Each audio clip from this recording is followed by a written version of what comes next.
between STEM and quality of life.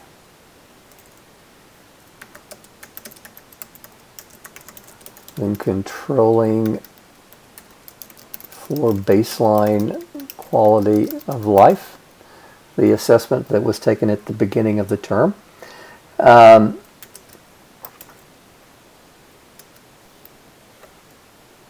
Very significantly,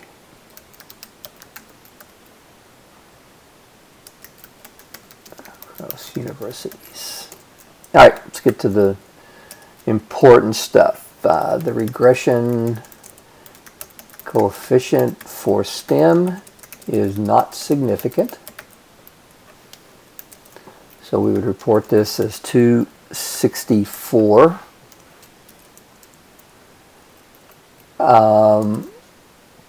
Negative 0.31.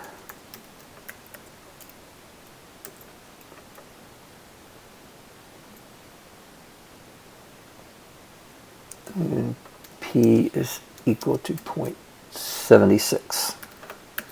Now, I don't include the 0 when I'm reporting the p-value. It's something we've discussed previously, but you don't report that because a p-value has to be between 0 and 1, so that leading value can't be 0. All right, something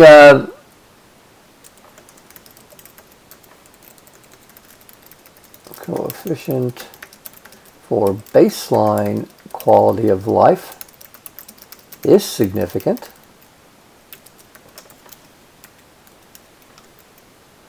I'm being, pretty redundant here in a way, but this is going to be the only, the final example. Shoot. So quality of life has 5.80, I guess, and P is less than 0.001. So it is statistically significant. All right. So next thing I want to do is I want to look at the standard deviation. So the standard deviation, again, I was going to say earlier, it's hard to type and I don't want to make any mistakes, and I'm up here trying to see what I need to report. But well, I forgot what I was going to say. Well, I don't guess it mattered. All right. So the standard deviation of the intercepts is 6.13.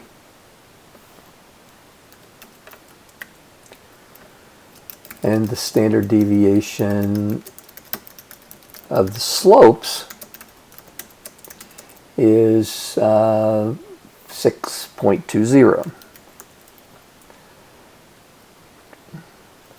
And we can say that the slopes and intercepts are highly correlated.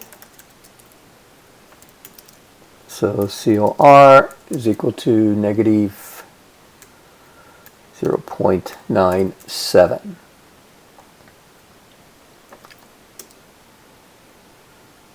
All right, that's really all I need to report there.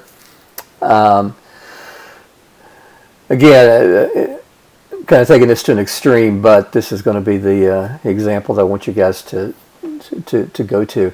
So I want to be very, very thorough. But anyway, first thing I need to look at is there an improvement? Second thing, I dive into the coefficients, and then I go into the random effect and look at the standard deviation. Now, the standard deviation I talked about a while ago, standard deviation of the intercepts being 6.13. I think we had 10 schools, so we would have varying intercepts. We would have intercepts for each school. So you can see that the standard deviation is quite large. As it is with the slopes, we would have 10 different slopes. So if we had the values of the slope and put them into a graphic calculator or whatever and calculate the standard deviation, the variation here would be represented by 6.20. The standard deviation would be 6.20. All right, cool. Now, let's move on, all right? So let's talk about, I don't know, what do we want to look at? Let's bring in grad school some way. What does grad school do? So we have an intent to attend grad school. So does intent to attend grad school have an impact on quality of life? Well, let's add it in. So I'm going to go up and get my model for reasons that may be apparent and not that important. I'm going to call this model 3. So I want to bring in grad school. And how was that presented?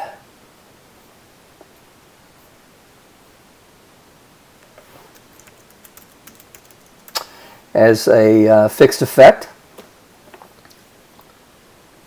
And that's it. All right, again, let's take a look. So the AIC 1812 to 1810, slight decrease, but nevertheless a decrease indicates a better model fit. So I'm going to, I'll tell you what I want to do here. I want to,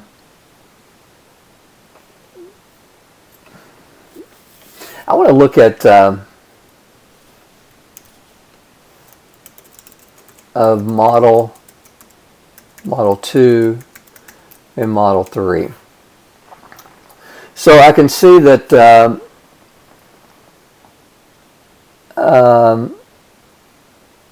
let's see.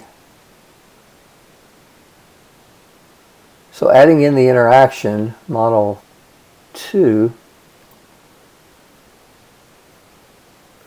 Okay, so let's put this into words here. All right, so adding in the, or I should say, as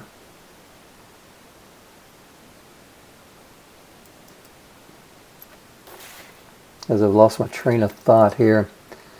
All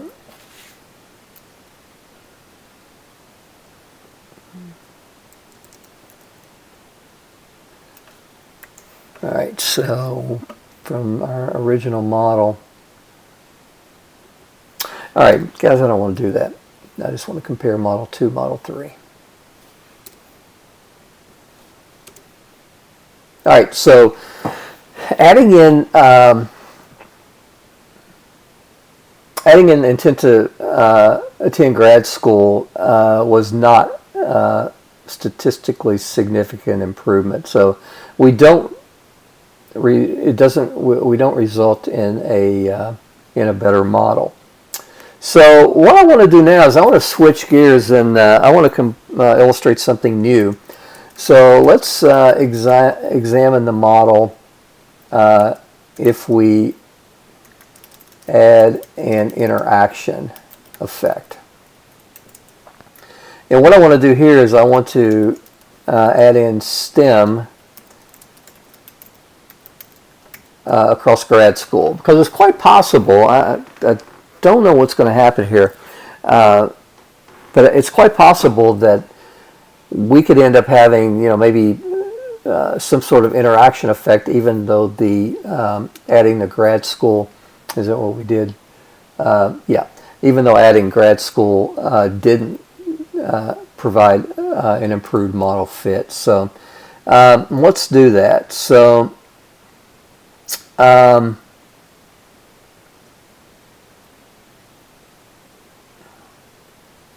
I tell you what, I think I'm going to end the video. No, let's keep going.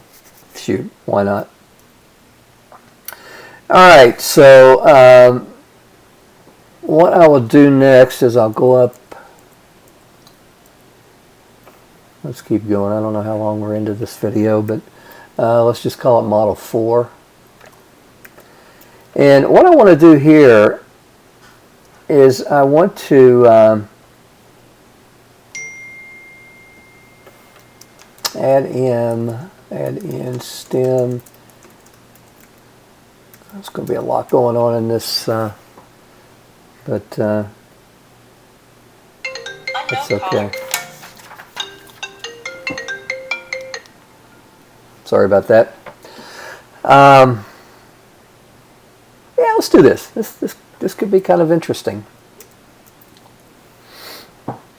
Okay, first thing, let's look at the overall model fit. 1810 to 1807, 1839. Let's see if we have a significant improvement over, let's look at the last three models. So that would be Model 2, Model 3, and Model 4. So we can see that Model 3, this is really interesting. I wasn't expecting this. We can see that Model 3 didn't result in a better model fit, but Model 4, which includes the interaction, if I haven't lost my mind, actually does provide a better model fit. All right, cool stuff. All right, so let's talk about it. So adding the interaction of grad school intent and STEM major is a significantly improved model. And guys, we could again report that as chi-squared, degrees of freedom. Now I'm going to, this is all comparing to Model 2. So my degrees of freedom would be, I'll compare 9 to 7. So 2, and then, so 5.78, P less than 0.015, okay. Next thing we can say, we can dive into the fixed effects, and we can say that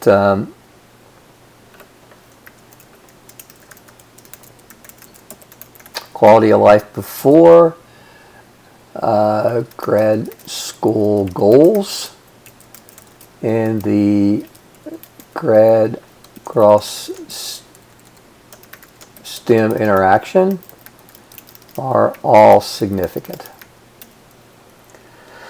And we can report the interaction effect here.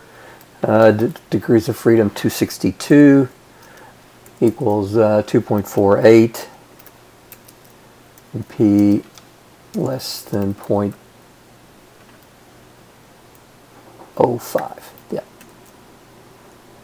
Now something kind of cool that we can do. So I'll tell you what we do. We've kind of settled on a model here. Let's just, Model 4. So let's just, let's just focus on it. So what I could do now, something that's really cool, is I could create the confidence intervals, the 95% confidence intervals, which really help us out. First of all, I think quality of life for our fixed effects, I think the confidence interval is cool because it just gives us more information. But it doesn't tell us anything about statistical significance. So remember, if we have endpoints that change value, a negative and positive, in other words, contains 0, then, for example, STEM yes would not be statistically significant. Well, it's kind of redundant information, because all we have to do if we want to determine statistical significance is go back up to the fixed effects output and determine. But when we look at our standard deviations and our correlations of our random intercepts using this LME command, we don't get an indication of statistical significance. But if you come down to the random effects for the level UNIV, which obviously we've done, now you can see that the standard deviation for the intercept is does not contain 0, so we have statistical significance at the 0.05 level. Again, we're creating 95% confidence intervals, so the best we can talk about is 95%, or I'm sorry, statistical significance at the 0.05 level. The standard deviation for the slopes are statistically significant, and the correlation between the intercepts and the slopes are statistically significant. Again, how do I know that? Because the intervals, here's the lower bound of, well, shoot, there's the lower bound of the interval, there's the upper bound of the interval in all three cases, and none of these contain 0, indicating that we have statistical significance. So kind of cool. I'll tell you what, this video's gone on a little bit longer than maybe what I planned. I'm going to stop this video. There's going to be one more video posted about how to break this down and really see what's going on with this interaction effect, because right now all we know is we just know that the interaction effect is statistically significant, right? And the estimate's 4.22, and it's significant at the 0.05 level. But we need to dive in a little bit deeper. Think back when in 6610, when we studied two-way ANOVA, and we would look at these marginal mean plots, and it would give us an indication of why the interaction is statistically significant. We're not going to get into that type of analysis, but we're going to get into something that I think you'll find pretty cool. So, guys, ending this video, take care.